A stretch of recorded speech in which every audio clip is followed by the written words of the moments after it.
विशेषकर जे भद्रक जिले में राजनीति आरंभ कर ओडिशार जनमानसर नेता हिसाब से स्वर्गत हृदयानंद मल्लिक अविस्मरणीय होकर आज 36 वर्ष धरिकी श्राद्ध दिवस हो जन्म जयंती हो सब प्रकार जे लोकों मन भितर सब बेले जागृत होकर रही एभली सेवा मनोवृत्ति थिला जहाँकि ओडिशार जनमानस नेता ये भद्रक जिला नुह धामनगर निर्वाचन मंडल नुह जे ओडिशार जनमानसर लोक सब बेले जोरी होती मुझे को मन पकड़ चाहे एशियार सर्वबृहत्तम गोटे बासंती कॉलोनी बोली अच्छी आप जानते जे राउरकेला जे से तार प्राण प्रतिष्ठाता थे जे सब बेले आप देखिए जी हाउसिंग बोर्ड अच्छी जे हाउसिंग बोर्ड से प्राण प्रतिष्ठाता कहले अत्युक्ति हम एवं जलसेचन जो करने भद्रक धामनगर निर्वाचन मंडली सहित भद्रक बहुत भाव से लिफ्ट इरिगेशन आरंभ करते कि ओडिशार अन्य कौन जगह एत लिफ्ट इरिगेशन नाला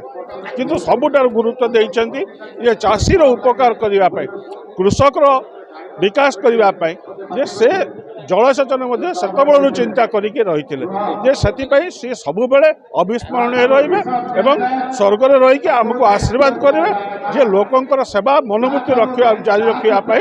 सब बेले सी आम पाखे आदरणीय रही आज स्वर्गत हृदयानंद मल्लिक 36तम तीरोध्यान दिवस अर्थात स्मृति सभारे सर्वप्रथमे प्रति मोर गभीरतम हृदय श्रद्धांजलि ज्ञापन करुछि।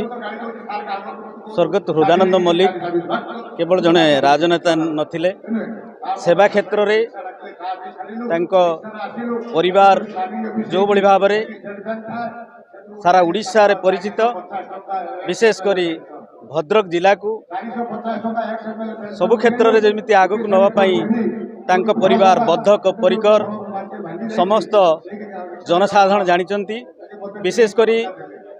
बन्या बात्या समय तांको परिवार जेमिति तत्पर हो उठंती साधारण लोकों को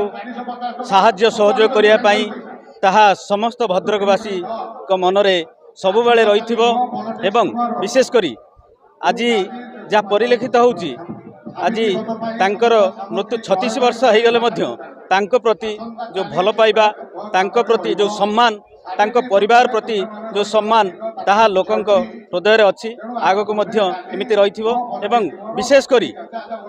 वर्तमान जो विधायक अच्छा भंडारी पोखरी संजीव कुमार मल्लिक महोदय हूँ